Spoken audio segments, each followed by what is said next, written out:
So far we have seen how to deal with loops, variables, arrays, pointers, strings. Now the next area that we'll deal with is the concept of a structure. Okay, and then we'll move on from there. So I will start talking about what is called as a structure. Now this is a important concept but very easy to understand. Now we have dealt with an array.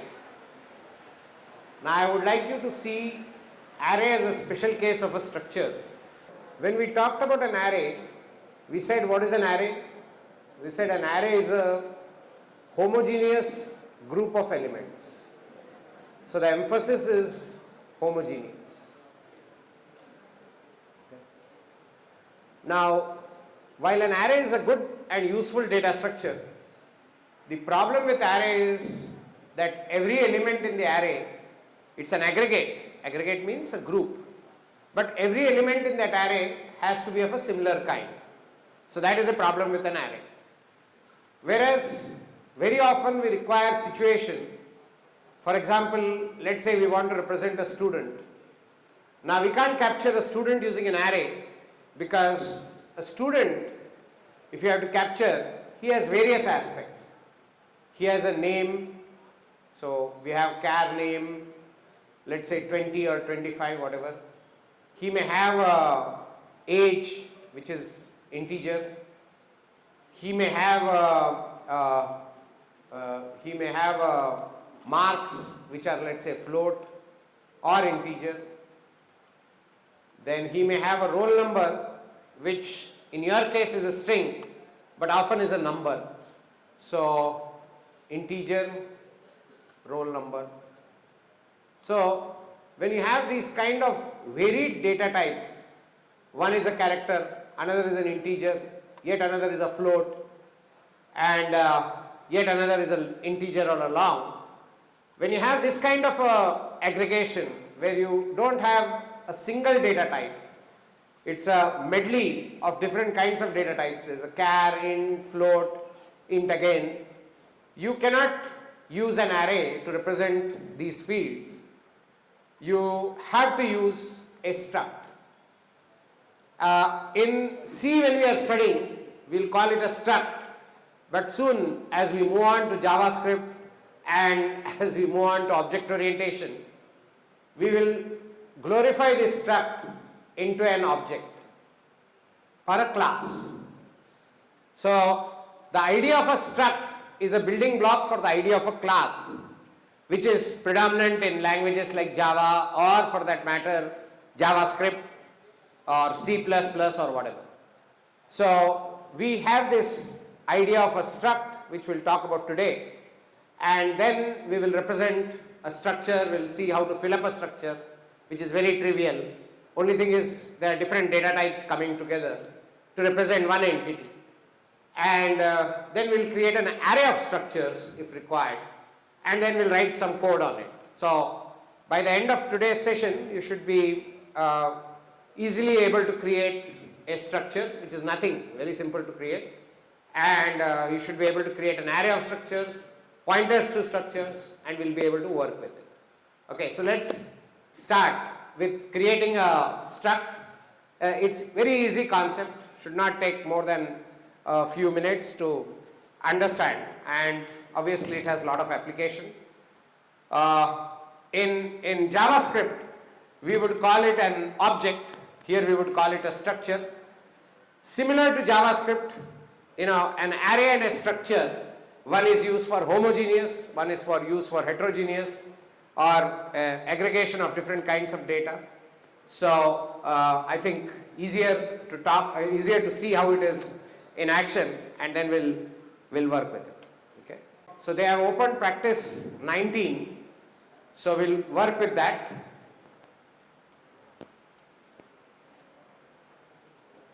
Okay. So let's create a structure student, since we already talked about it. And then structure can also be nested. So I'll show that also. Oh, okay. Let's not do it in the first example. Let's do it in the second example. These structured data types are normally created outside main. So they can be used anywhere in main, and later when we write functions, they can be used there also. So it's tradition to consider or define a structure outside main. We will soon see the benefits. We don't write it inside main, we write it outside main. So struct student. Struct is a reserved word of the C language or C++ language. So struct student. Once we write this, I'll show you what it means to just say struct student. And then we'll create some fields in it. Char name. Let's make it 20. And then let's say int age. Then float, marks maybe, and then int roll number or serial number, whatever it is. So this is a structure. Now when we define a structure like this, at this stage, no memory is created. No memory. We are just creating a data type. We are not allocating memory at all. So if somebody asks you at this stage how much memory is allocated, the answer is zilch, 0. Okay? There is no memory allocated at this stage. It's only when you create a variable of the type structure that memory gets allocated. It's very similar to, when does memory get allocated for an integer? It is only when we say, it's only when we say int x. This x is the one which creates memory. Whereas in place of int, now we are creating a new data type called struct student. That's a new data type we are creating. But only when I create an x that the memory gets created. So actually this is like creating a new type. So you are creating a new type. The name of the type is struct student. So you are creating a new data type which was not there earlier in the language, which is created for your benefit. So when I create this structure like this, at this stage, no memory is allocated, whatever. It is only when I create a variable of this type, which I'll soon do, that memory gets created. And that's important to remember, that we just like that don't get memory. Okay, so let's rub this off and let's create memory. Okay, let's create main. No, don't create now. Created struct student, we have created a type. Now we'll write our main in which we'll create memory. Okay. Now, if we say here, okay. So now we can create one data member, we'll do that. So we can say struct student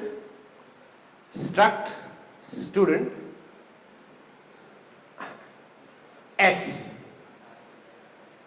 So now I want you to see that this is familiar to, or this is similar to int x. Just like you create int x, that's when memory gets created. It is at this stage, at this line, that memory gets allocated. Now the question is, how much memory is allocated for S? How much do you think it is allocated? Sorry? 4 bytes? If it was an integer, it would be 4 bytes. Yeah. In this case, it would be the aggregate of all the fields in that structure. We'll check that in a moment. So, at a bottom line, if you just say how much memory is allocated, I'll say 20 for the character array, 4 for the age, 24. I think on this system, I'm not sure because we are running on Amazon. I think float also takes 4 bytes. I'm not sure whether it is 4 or 8, but we'll know in a moment. So 20 plus 4 plus 4, how much is that? 28 plus one roll number, 32. So we'll get 32 bytes. Is that clear?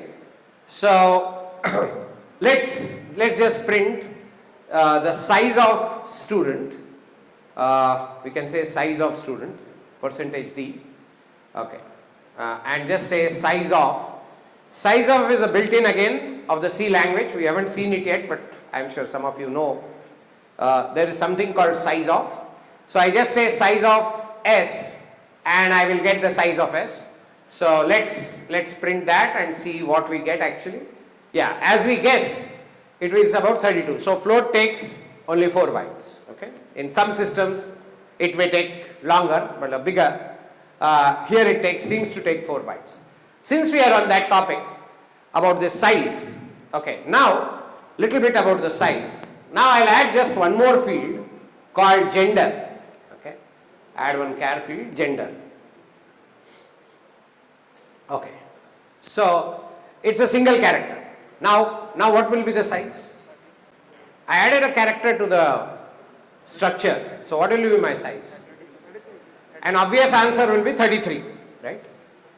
But you will see the size, what you get. It may not be 33 because the compiler doesn't give on character boundaries. Whenever you say a single character also, it will give on boundaries of integers, that is 4. So most probably you will get 36. You will not get 33. Okay. So let's try. You got 36. Yeah. Now everybody knows why it is 36. It cannot allocate odd memory. It cannot say 33. So the way the memory is aligned in the way the data is aligned in memory, it would always take at integer boundaries. On some systems it will take integer boundaries. On some systems it may take short boundaries. So it may take, instead of 36, it could have given 34. Okay, but the only way to know is you just say size of and check. There is no other way of knowing. If I allocate another character, what could be another character?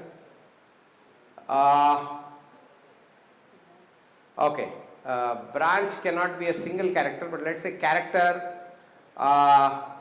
is this student under some disability quota or something? Okay. Okay, grade. Okay, fine, grade. Char, grade. So now there are 2 characters. Should it do 40 or should it still stick to 36? It should jump to 40? Because it can accommodate, no? 36 can accommodate 1, 2 single characters also. So let's check. My reading is it will still be 36. Okay, it's still 36. So because of the alignment, it went properly. So it took 2 characters and aligned them together and took the word boundary. Word boundary means 4 byte boundary. So this is how a structure gets allocated.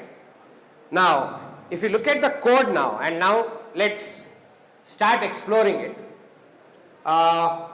Yeah, can we go down a little bit?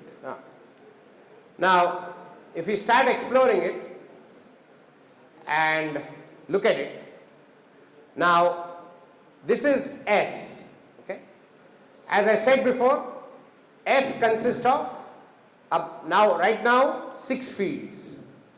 There is name, there is age, there is gender, there is grade,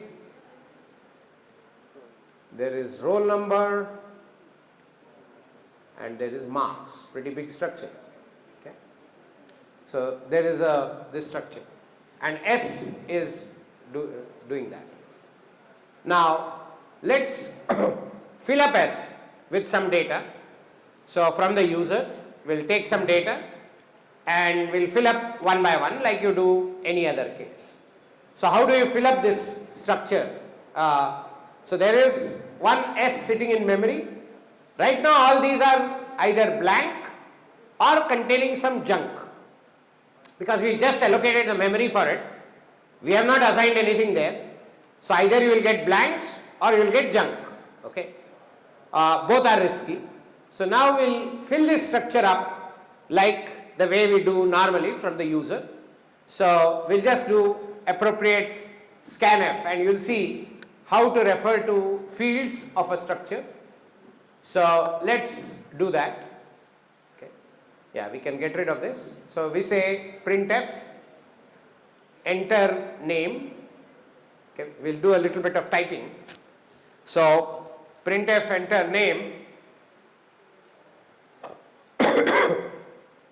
and we'll say so once name is entered, we'll say scanf.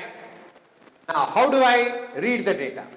So I use the dot notation. When I am using a structure alone by s, I use a dot notation. Dot notation means I'll say s dot name. So print scanf percentage s s dot name. Now do all of you get that? S dot name. I just don't want to read it in name, some name. This name is a field in s.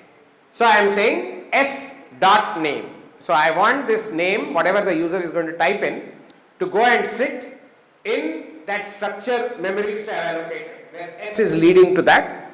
Which part of that s? The name part of that s. So we are saying s dot name.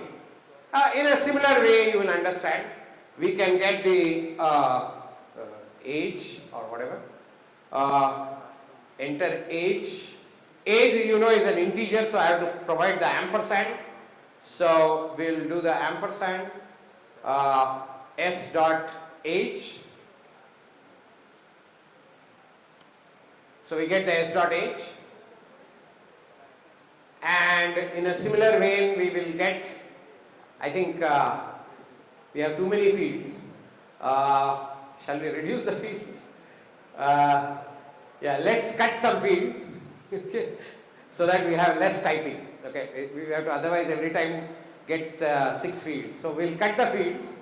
We'll have only name, age, marks, and roll number.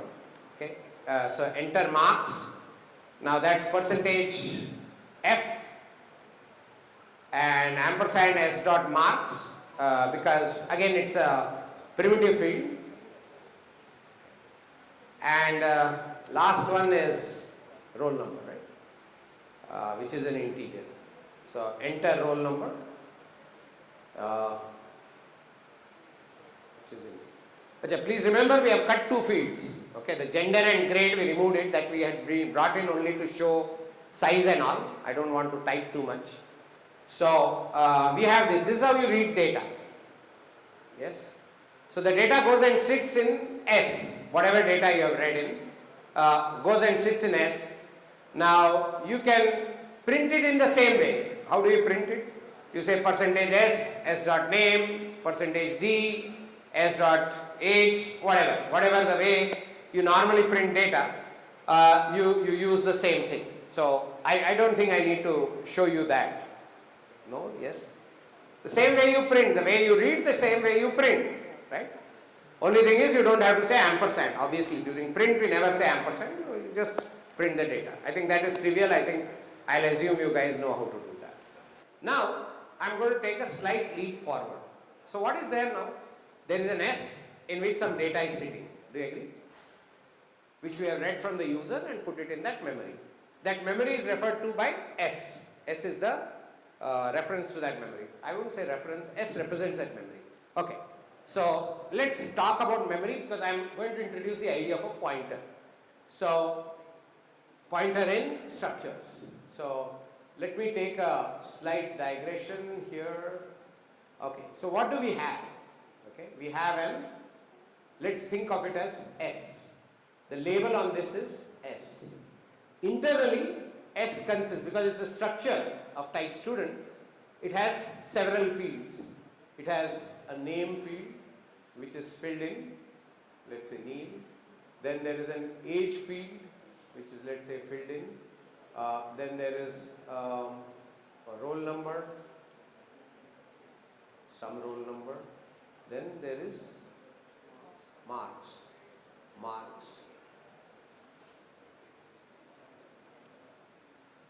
These are the marks. So this is what S is. Do you agree? No, yes. This is what S is. Okay.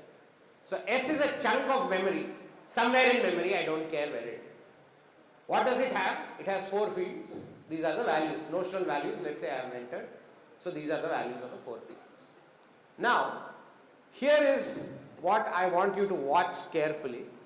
Here is what I am going to create a pointer to a structure. Now to do that, I am going to give you the analogy. Int x is equivalent to this. Only thing is there, because x is of type primitive. S we say, normally S is of type struct student. But we also say, from a computer science perspective, S is an aggregate. Now why do I call it an aggregate? Because it's a combination. I call it an aggregate. If I have to be a little more particular, I'll call it a heterogeneous aggregate. Now you'll say, why are you calling it heterogeneous aggregate? Because it's a combination of many kinds of fields. Some are name fields which are characters, some are float fields which are marks, some are integer fields, right? So it's an aggregate, heterogeneous aggregate. An array on the other hand is called a homogeneous aggregate. Both are aggregates, both are combinations, but one is homogeneous, this is heterogeneous. Okay. Now this is, I want you to think that struct student S is like this. Please develop an understanding. I'm sorry. This is similar to this. Here you are creating S, allocating memory to S. How big the memory? Big enough to hold all the fields which are part of student.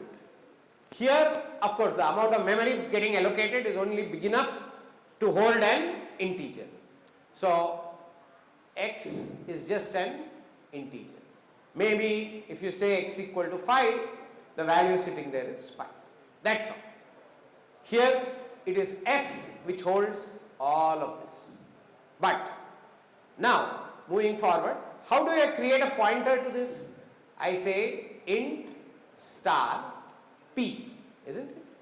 I create a pointer to an integer. When I say I put a line like this, I am creating a p as a pointer to an integer. Agree? So what will be the equivalent thing here? It will be struct student. This is like int, like new data type, star sp. Am I right? So sp, if I ask what kind of animal is sp, what will you say? If I ask you what kind of animal is sp, I will say sp is a pointer to a structure of type student. Will I be right there? I will say sp is a pointer first. Pointer to what kind of animal?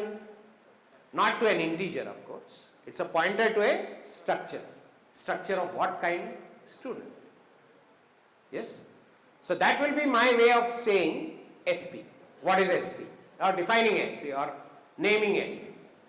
So, but if you see, I want you to develop that analogy in your mind. It is not different from int star p. Because there also I am creating a pointer. There the pointer is to an integer. Here the pointer is to a structure type. But both are essentially pointers. So a lot of the things which apply to pointers must work for here as well as here. Correct? Obviously there will be some differences. Now, if I want p to act like a pointer to x, what should I do? If I want p to contain the address of x, what should I do? I should say p is equal to ampersand of x. Yes. If I say this, p will contain the address of x. No doubt. Everybody agrees? Right? Now, if sp should contain on a similar way, in an analogous way, if sp should contain or point to this student, what should I do? Anybody? if I want this SP, just like this P now points to X because it contains the address of X. If I want to do the same thing over here, that I want SP to point to S, what should I do? Guess, make a guess. Good. So SP is equal to ampersand of S. Same thing. There P was pointing to an integer, so I made it a pointer to X by saying P is equal to address of X. Now, for the equivalent thing to do with structures, what is SP? SP is a pointer to a structure. But is it pointing anywhere right now?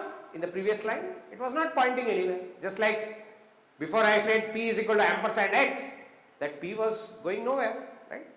I wanted it to point to X, I wanted it to contain the address of X. So what did I do? I said P is equal to ampersand of X. In a similar way, now what am I saying? SP is equal to address of S. Yes? Okay. Now, if I want to give a value to X via P, again I am saying, if I want to change the value of X using P, what would I do? Or if I wanted to retrieve the value, what would I do? I would say, if I wanted to give a value star P, I would say equal to 10, and the value of X would change to 10. We have done this a couple of sessions back, we have been doing this, right? So star of P is equal to 10 would be the way I would change the value via the pointer. Okay. Agreed? This is called, we said, pointer dereferencing, and this we said is called pointer referencing. Agreed? Now, unfortunately, if I say star of SP, it will point to that whole structure. Yes? Now, in order for me to be able to address individual fields, okay, I have something called the arrow. Okay? Now, I will show it by using it. It's easier to understand that way. So let's just go ahead. Let's go back to our practice question. You do it with us. I think you have done this so far, right? All of you have this code with you. We have not run it, but we'll run it soon. But you have this code, correct? What have we done with this code? We have filled up S. Each field of S, name, age, roll number, marks, whatever they are, those fields have been taken from the user and put in S. And now on line 24, what have we done? We have created SP as a pointer to this kind of a structure, just like int star P. I want you to think it that way it becomes easier to understand. Just like you say int star P, when I want to create a pointer to an integer, here when I say struct student star SP, I am creating SP as a pointer. Pointer to what? Pointer to a student structure. It can point to any student structure, S being one example, right? So now I can say SP is equal to ampersand of S. Okay, done. So now SP contains the address of the whole S, remember, not just one S, not just one field. S is itself an aggregation of fields, and SP is pointing to that aggregation, the group. This is little different from just a pointer to an integer. There it points only to a single integer. Here it's pointing to that entire bunch, the 4 things which are there in struct student. Right? Those 4 things SP is pointing to. Okay. Now, how do I display the data using SP? For a primitive pointer like P, I just had to say star of P and I would get the data. Unfortunately, we can't use a simple construct like that for structure pointers. We have to be a little more careful. What should we do? Okay. Now, we'll say print sname is equal to percentage %s. Now look at my notation. I'll use the arrow here, which is used for dereferencing structure pointers. For dereferencing integer pointers, simply putting a star before that pointer will get me the value. Whereas here, if I have to do that, if I have to get that field, I have to be a little more clever. I have to say sp arrow name. Now some of you, I'm sure, at least there will be some of you who will search for an arrow symbol on your laptop. There is no arrow, okay? So there is a hyphen and there is a greater than. Okay. So sp name gets you the name of the student. This is how you do dereferencing. You have to go, take the pointer. You can't simply say star. Star will again give you the whole thing. You want individual fields. So if you want to access the individual fields, you have to do the one by one. So you have to use the address, arrow. So you can do the same thing with every field. So let's do that. The name, the age, the gender, marks and roll number. Okay.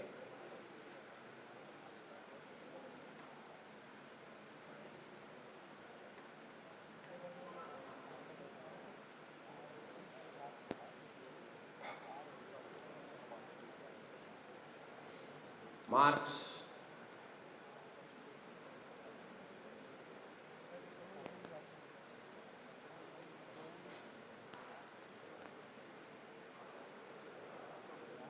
We got marks, we got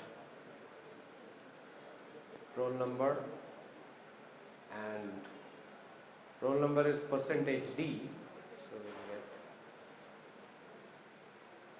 roll number. Okay. Now there is no question of ampersand or anything because we are dereferencing the thing. Now did you understand what we did? This is how we access fields in a structure via structure pointer. If you are accessing fields via structure pointer, you have to use the arrow. If you are accessing fields using the structure itself, S, then you use dot. Now, let me pause here and because it's very important that you understand. No. Please look at line 16 to 23. See, when we are accessing it using S, S is not a pointer, remember? It is the structure itself, the memory which is allocated. I use dot. Now why I am saying it is, at this stage some of you will get confused. When do I use a dot and when do I use a arrow? When you are dealing with directly the structure like S, you use the dot notation.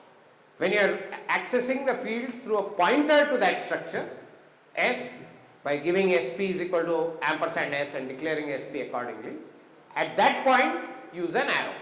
So you have to be very clear, arrow is when I use a pointer, dot is when I use the direct structure. When you have allocated the direct structure, that is S as a variable, then you use dot. If you are using pointer, use arrow. Okay, so we will just run this once so that you understand what's going on. Yeah, so enter name, you enter some name. Enter age, enter marks, enter roll number. Okay. So now, okay, we didn't put the, you know what happened. You put a \n, you'll get, or space, you'll get a problem.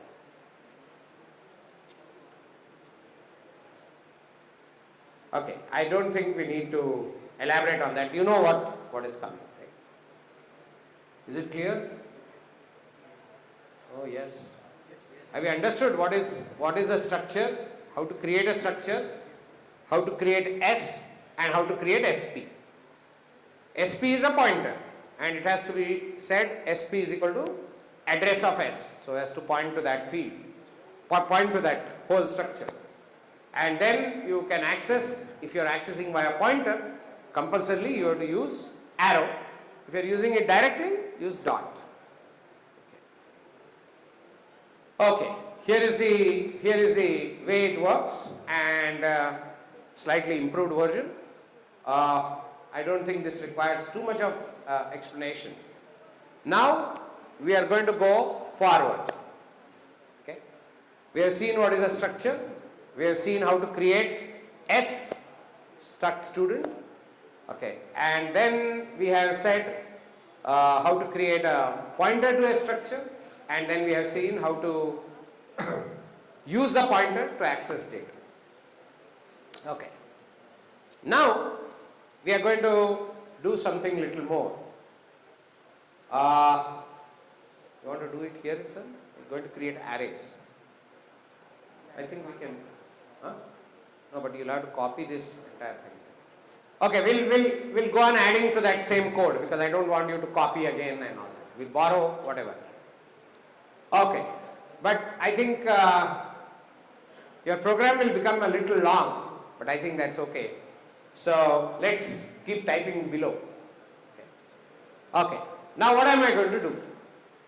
Okay, I am going to create an array of structures, and I am going to read data into that array, and then using pointer arithmetic and pointers, I am going to print whoever is the highest marks, let's say, the name of the person with the highest mark. We are going to do a small example using structures and pointers, an array of structures. Okay, so we are taking a small leap ahead and seeing how it happens. Okay, so watch the code as we write. Okay, let me go back to the writing.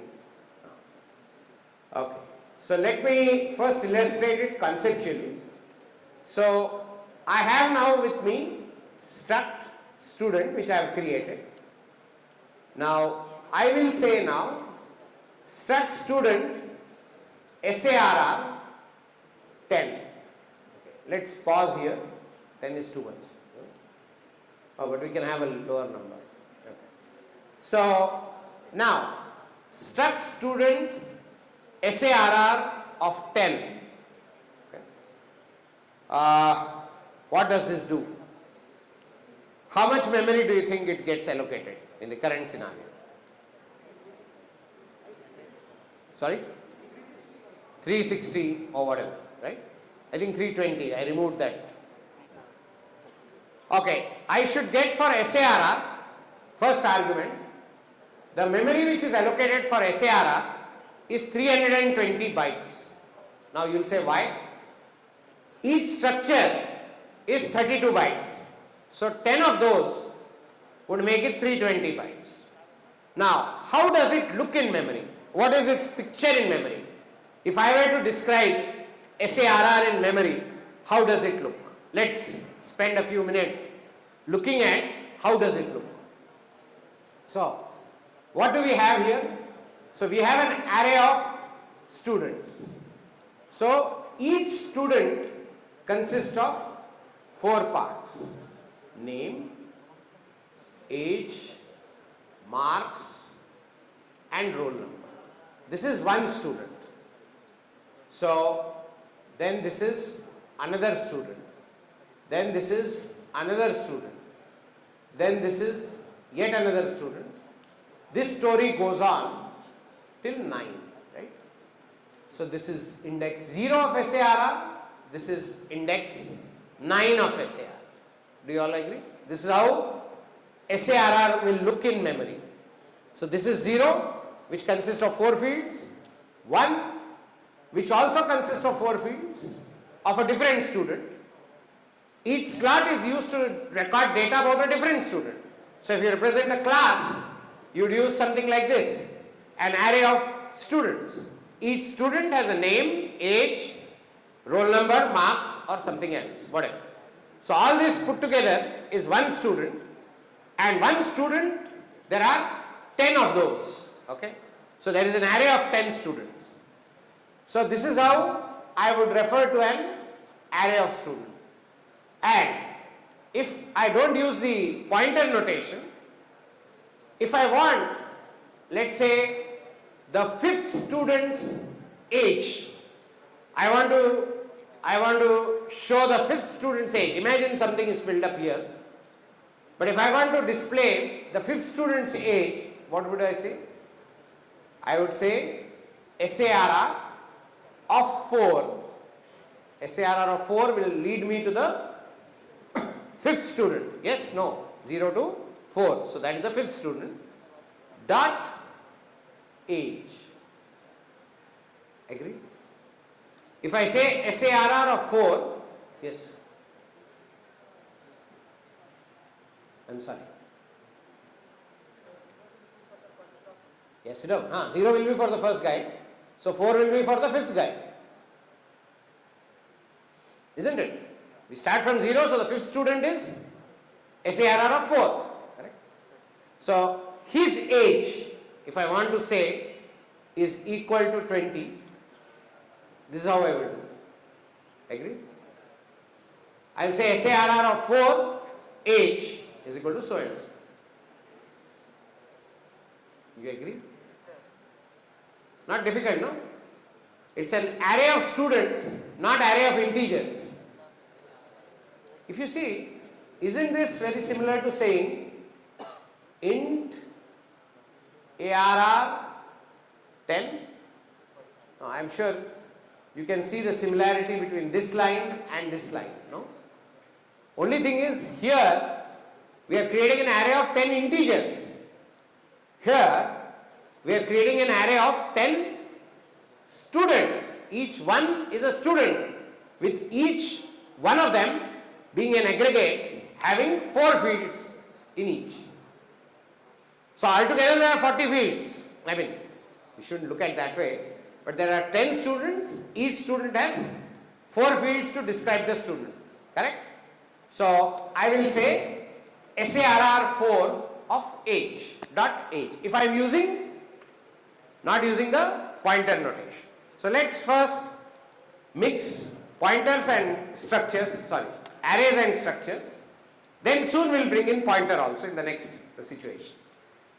So what am I going to do now is, just like you are asking user for tell me how many numbers, then you are reading n, and then you are reading that many data of the integers.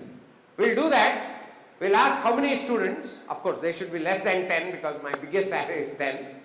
We'll read data about the students in a loop and fill it up, and then we will print the highest highest marks, the student's name who has secured the highest marks, something like that. Shall we do that? Yes? Okay, some small example to do that. The only thing is, this is getting unwieldy, but let's live with that. So, so we'll declare an int n like we normally do to find out how many students does he really want. We are creating a huge array. Soon we'll learn how to create an array, because now we are in pointers and all that. We'll learn how to create an array of just how many we need. See, so far whenever we have been creating an array, I have told you, just create a big array and you can use part of it. Now we'll come to that, but soon, after a few sessions, we'll do allocation as much as we require. Okay? Not now. Okay? But we have the building blocks now. Actually, you should declare it at the top. Achha, this all works in C, but there is this classic C which says all variables should be created at the top. No, it's not needed. Our compiler supports it. But I would like to stay pure to the definition of C, which says everything should be declared at the top. Okay. Let's stick with it. Soon we'll change it. So I am creating an array of students also there. Now if you want, we can check this. For I equal to 0, okay. We are saying, I am just going through it very slow. Enter the number of students. We read in the number of students. We know how to do that. Now we are going to read it in an array, n elements. So we are saying for I equal to 0, I less than n, I plus plus. You know that loop. We are going to read n number of students, data. So let's see how we read. No, first let's write one, then we'll copy. Come down. Okay, so we are going to read n students' data one by one. So we'll say printf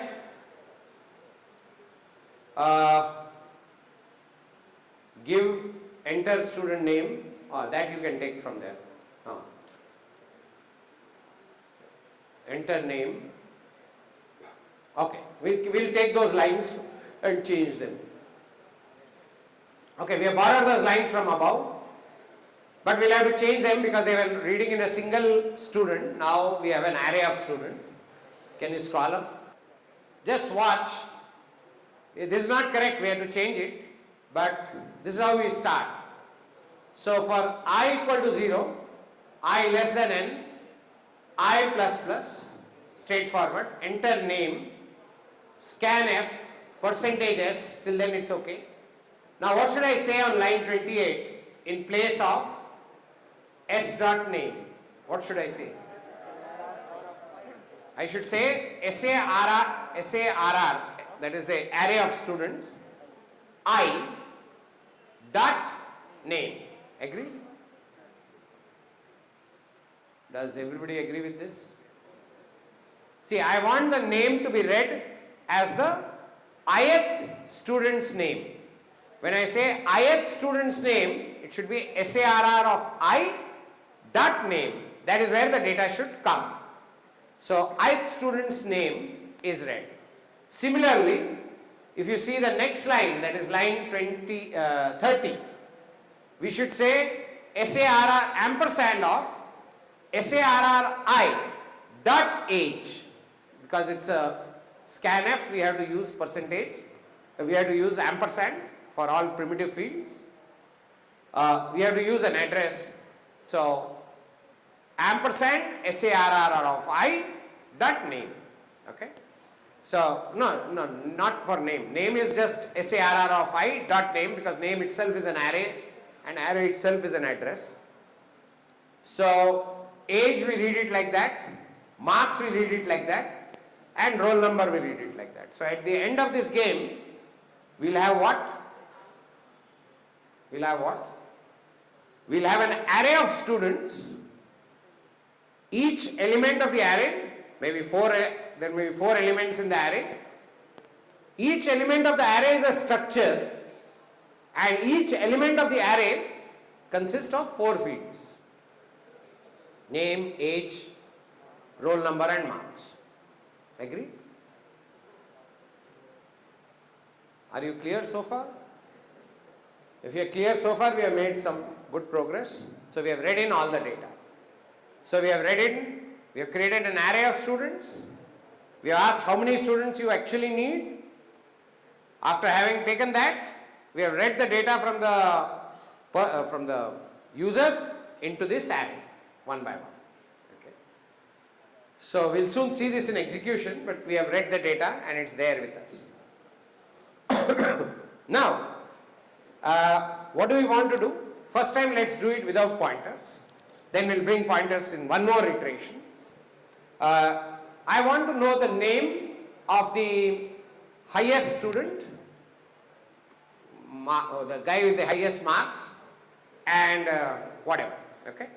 So let's do this, and while doing it, let's see what we need to do. Okay. So I want to keep the name of the at the end of it, I want the marks and the name of the highest student. Okay. So whenever I encounter marks which are higher than whatever the max marks I have, I'll have to keep track of the index of the student. Reason being, I want the name of that student. Correct. So I have to keep index of the student. Index means 0, 1, 2, 3, 4, whatever. So that when I want to print, I can do that. Okay. So we'll create 2 variables at the top. One is called max marks, 2 variables, max marks, which is float, and max index, which enables me to keep the index of the student, right? So let me define 2 fields, float, max marks. Okay. Now, wait. See, when I want max marks, and I want to assign a value to it, generally I should assign the least value to it, because any marks come, it should be more than that, correct? So I will say, because I imagine that the marks will never be negative, so I will say max marks is equal to 0 to start with, right? And I will also create one variable called max index, integer max index, which I can say is equal to -1, because initially the max index is not known. So I will say max index is -1 and max marks are 0. Okay. Now what I will do? Okay. Now I have read the marks of the students. I have read the data of the students. Can you come down? Yeah. So at the end of the loop, which ends on line 37, I have the marks of all the students with me. So now I can go through this array one by one and read the marks and compare them with max marks and all that. And based on that, update max index or not update max index. Okay. So I'll write a small tight loop for that. So for I equal to 0, I less than 10, no, less than n, sorry, I plus plus, whatever. And what do I do with that? Are you with me? So for I equal to 0, I less than n, I plus plus, what do I do? I compare the marks of the student with max marks which I have. If they are higher, then I update the max index. Okay. So I will say if, how do I retrieve the marks of a student? SARR of I dot marks, correct? That is how I get to the marks of every student. So I will say if the array of students of I dot marks, okay, greater than the max marks that I have, yes. So if the marks, if SARR of I dot marks is greater than max marks of the student, then what will I do? I will say max marks is equal to this marks first. Yeah. Max marks is equal to SARR I of marks. Yes. And max index is equal to I. Max index is equal to I, because this is the guy as of now who has the highest mark, so I will update my max index to that. Done? So this loop will go through all the students, check whether the marks of that particular student exceed max marks. If they do, then I will update the max marks and I will also update his index. So when I come out of this loop, when I come out of this for loop, right, what would have happened? What will my max index, max marks contain? They will contain the highest mark so far. But remember, my intention is not to print the highest mark. If you want, you can print it. But my intention is to print who is the guy or who is the girl with the highest mark, right? I want the topper name. So we'll say printf, the topper's name is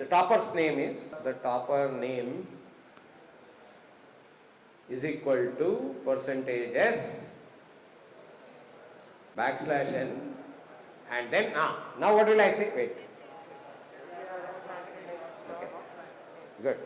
So I'll say SARR of max index, because remember max index keeps track of who is the guy with the highest mark, who is the person with the highest mark, who is the student with the highest mark. So I'll say SARR of max index dot name. Agreed? This will give me the highest mark. No, not the highest mark, sorry. The person with the highest mark. That's what I want. Agreed? Not too difficult. We are saying SARR of max index dot name. So max index will keep track of who is the maximum, right? Okay. So this will give us the topper's name and our program will end. Now we'll comment out some portion of the program which is not needed.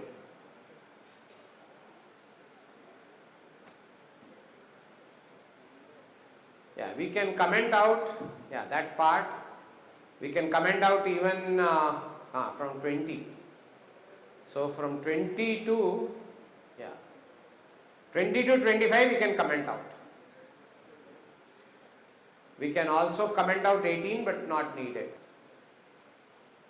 Okay, enter number of students, let's say 4. Okay, enter name.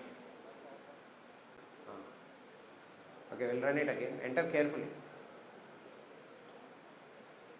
Enter 4. Yeah.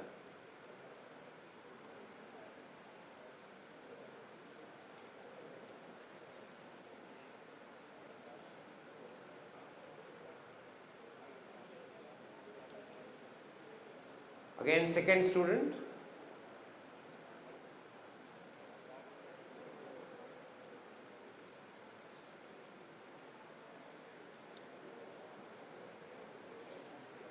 Okay, third student.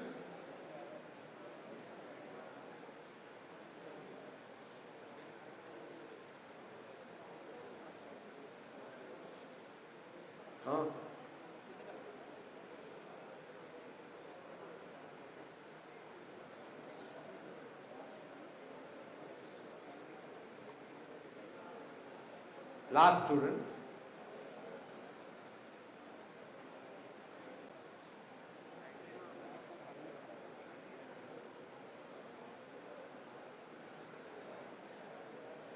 Okay, somebody is there with 90. Okay, enter. Sorry. What is the last line? The topper name is, there is a hyphen. Huh? Equal. Okay, I hope you are also able to make it work. No, yes. Whatever, you will get some answer. The answer is not important. Is it done? Now, if you are not done, then we can give you.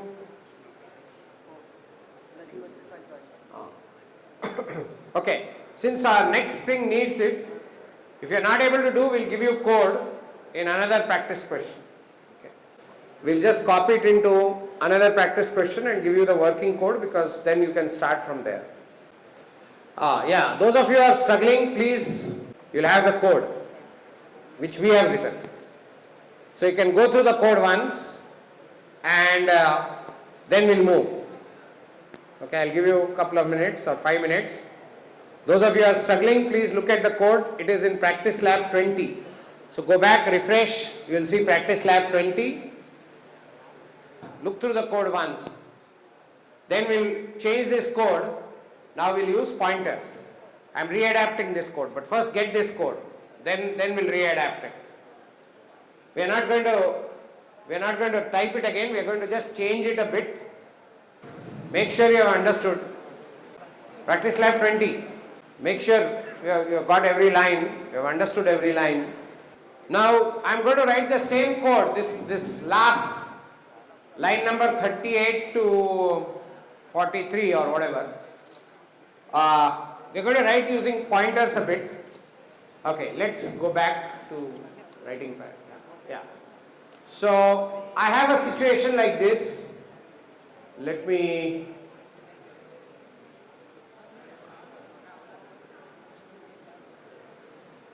rub this part.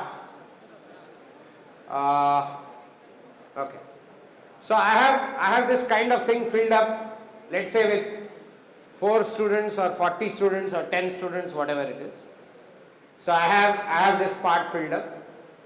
SARR is there. This is SARR 0, 1, 2, 3, okay, or whatever. Now I am going to use a pointer notation from what we learnt in the last class, where remember you worked with pointer arithmetic a bit, +1, +2, all. So okay. Now, what I'm going to do is, as a starting point, first line, I'm going to change only one line first. That is to print the guy with the highest mark. Okay? So I'm going to say struct student star SP. Yes. So SP is equal to, SP is a pointer to a student structure. We know that. Just like an integer pointer, right? We talked about this. Now I'm going to say SP equal to SARR of ampersand SARR of max index. SP is equal to ampersand of what? SARR of max index. So what will SP point to? To which student? To the topper student. Do you agree or not? So I am providing SP the address of some student. Which student is that? The student whose index is max index. So SARR of max index, that student's address, this address, is sitting now in SP. So if I want the topper's marks, topper's name, I simply have to say printf topper is whatever, percentage S, what should I print here? SP arrow name. Is that enough? I am doing the same thing but using little bit of pointer. Then I will add some more pointer use. But at the first level, do you understand what's happening here? So I already know max index. So I am saying, last time you printed using SARR max index dot name. That is how you printed. We are doing the same thing little differently using pointers. So we are saying struct student star SP. SP is equal to ampersand of SARR of max index. That is let SP point to some student. Which student? That student who is SARR of max index. Remember, SARR of max index is some student, no? Let SP point to that student. So I will give him the address of that student. And because now SP is pointing to that student, to get his name, I just have to say SP arrow name. Okay, let's give it a shot. Okay, so we will just decomment a part of it. Yeah, that's it. So we have created struct student SP star SP. So SP is a pointer to a student. Then we'll come down and after line 43 we'll say SP is equal to ampersand of SARR max index dot, that's it, max index. SP is equal to ampersand SARR of max index. So SP is getting the address of that particular student whose index in SARR is max index, which has been computed already earlier. Now I will say 45 line, I will say the topper name is equal to percentage S SP name. I am using it using the pointer notation, so I am using the arrow. So now I am referring to that maximum student, that data of the maximum student using a pointer, and then I am saying, because I am using a pointer, I am using the arrow and saying SP arrow name. This will give me exactly the same answer as earlier. Only thing is I have introduced a bit of pointer notation. So very quickly we will run it. Now we will not run 4 students, we will run 3 students so that we don't waste time with the loop. Okay, very quickly we will run it. So we will say enter number of students 3.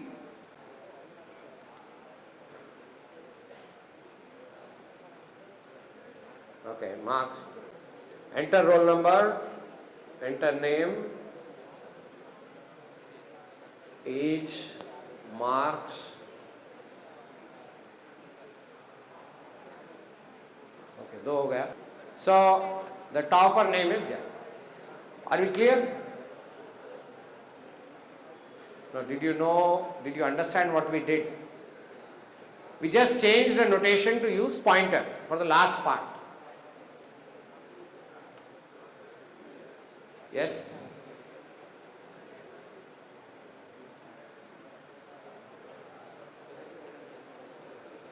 Okay.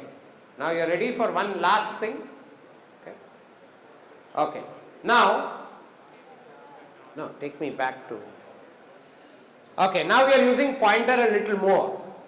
Right now we use pointer a little less. Now we'll use the pointer a little more.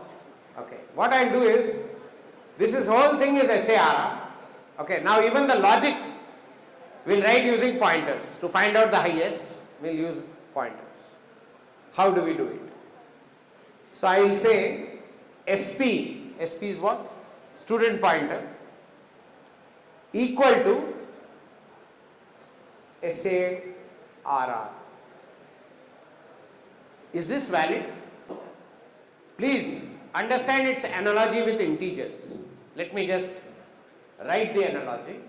Suppose I have int ARR 10, okay, and I have int star P. Can I say P is equal to ARR? Yes, no? I can. Why can I do that? Because we said the name of an array is in itself the address of the first element. This is law. I didn't create this. This is how it is in C, this is how it is in C++. The name of the array is the address of the first element in the array. That's how it is built. Okay.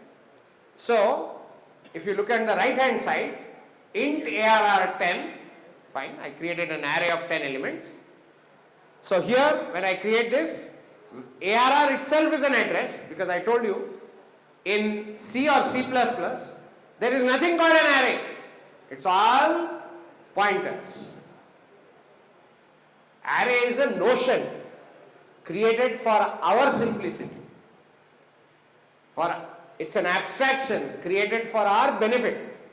There is nothing called array at the compiler level, at the lower level. Everything is translated into pointers only. C works and C++ works only with pointers. The concept of an array has been implemented using pointers. So when they say, I am creating an array, they are actually allocating a pointer. Pointer to what? The first element. And giving some memory there. That's all they are doing. Okay. Now, again I am on the right side. Int star P, I have created P as a pointer. And because ARR is also a pointer, P is also a pointer, I can say P is equal to ARR. Remember I told you, you can't say ARR equal to P because it's a constant pointer, the name of an array. P equal to ARR is fine. So, same notion, if you look on the left hand side, what am I doing? SARR is what? An array of students. Each student I know consists of 4 parts, but it's an array of students, alright. Because it's an array of students, then I am creating SP. I created SP. How did I create SP? Struct student star SP in a similar way as int star SP. Only in place of int, we said struct student. Okay, that's the type.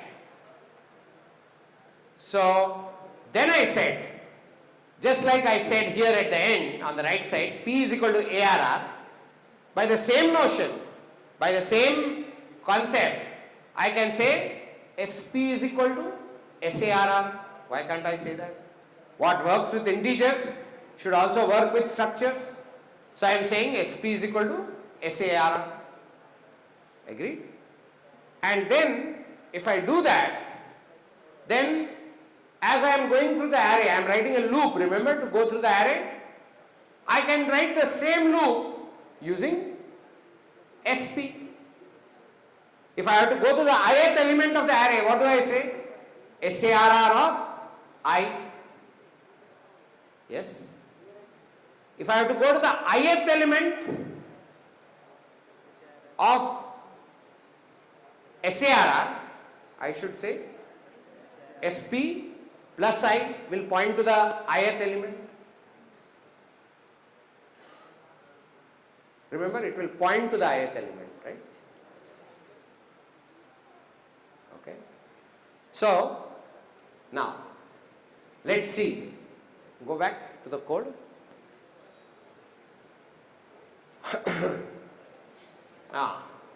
So, I will say above 37, I will say after 37, I will say SP is equal to SARR.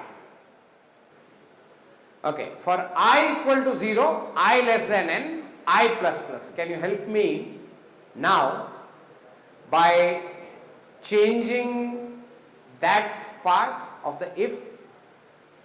What should I say there? SARR of I refers to the marks of the ith student. SP is pointing to the first student.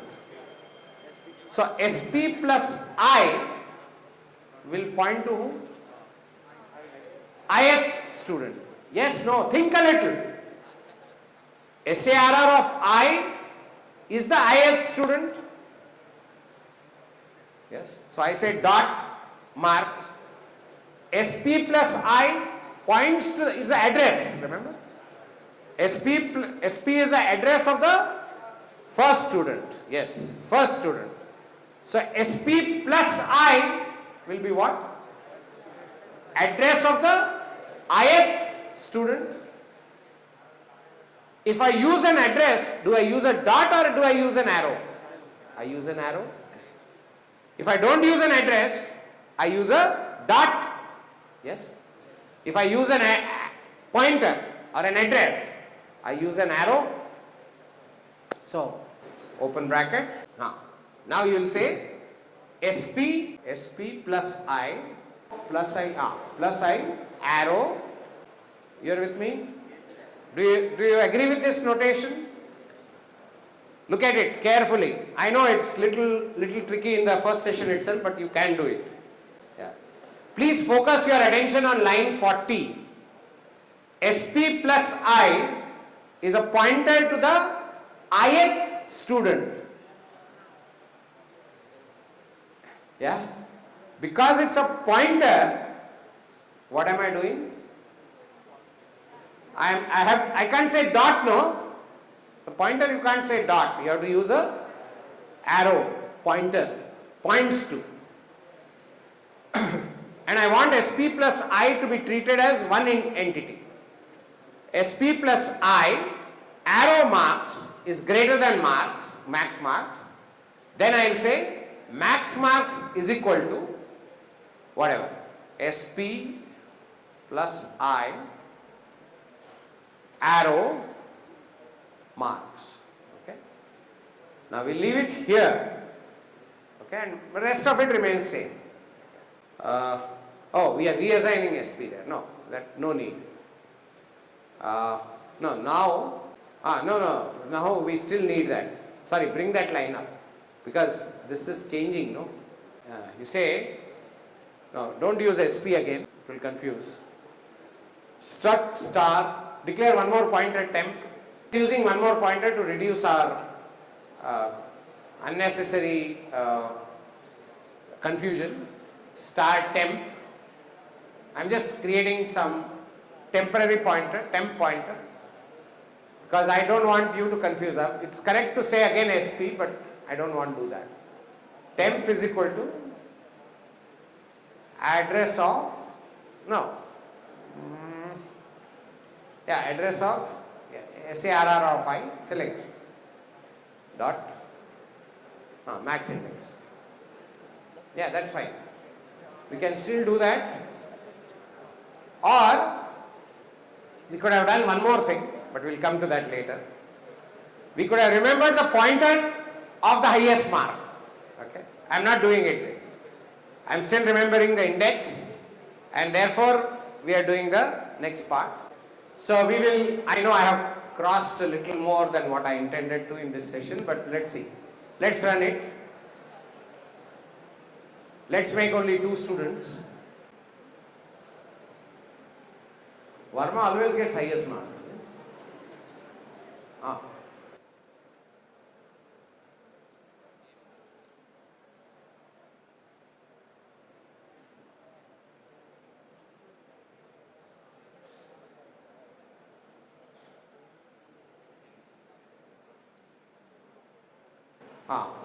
So code will not, answer will not change.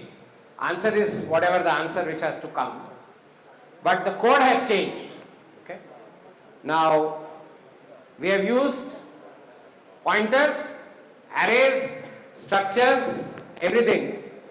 The idea was to bring everything at one shot. I know many of you will be confused, which is healthy. Okay. You should not understand everything at one go, right?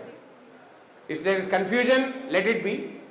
We'll give you this code also, and look through this code, and we'll do more of this once you finish. Once you are done with that, we'll do more. Okay? So we will stop here. I'll give you the code.